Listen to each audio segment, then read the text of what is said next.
Kaç. Bana başlarda doğalasa anaksak. Бул узундугу 200 метрде түзгөн күнөсканаларда азыр бадыраң, редискалар өнүп жаткан учур. Дыйкан Абдуматалип Ибрагимов талай иштерин январдан баштап жерди даярдай баштаган. Февралдын башынан тарта 50 сотук жерге редиска бадыраңдын ургун сепкен. Ал эми алдыда картошка жана жүгөрүнү эгүүнү пландап жатат. Şu bana başı rediskelerde ekiyorduk. 10 gün oldu. Mallar aldı çıkıp kaldı. Bu da halasa. Yani mallar ben etep kılıp hep şu eliye hizmet kılaydık deyip.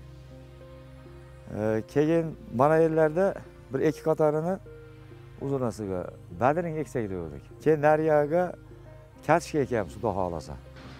Облус аймагында айыл чарба багытына 157.690 гектар жер бар. Арпа, буудай жана картошка өрөндөрү 90%дан ашык даярдалган. Ошондой эле 340 тонна жер семирткич да бар. Алдыда дагы сатып алуунусу күтүлөт. Мына азыр жазгы талаа иштери боюнча штабты түздүк. Кечээ коллегада дагы тапшырмаларды бердик. Жазгы талаа иштерин эртерээк баштап, быйыл жаз эрте келгенге байланыштуу эртерээк жумуштарды кылуу үчүн. Өкмөт тарабынан айыл чарба техникасын сатып алуу боюнча лизингдик программаны ишке ашырууга 540 миллион сом бөлүү чечими кабыл алынган. Ал эми бүгүн 15 февралдан тарта айыл чарбасын колдоо 9 долбоору боюнча дыйкан жана фермердик чарбаларга жеңилдетилген насыя берүү башталат. Жазгы талаа жумуштары үчүн биздин урматтуу дыйкандарга кандай жардамдар керек?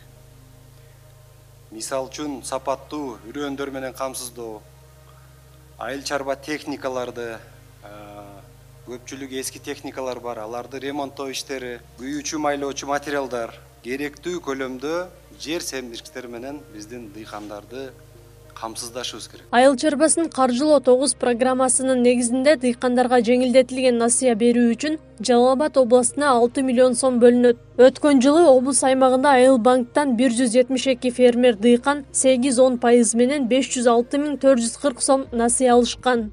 Акылай Карабаева, Замирбек Тойчубаев, Регион.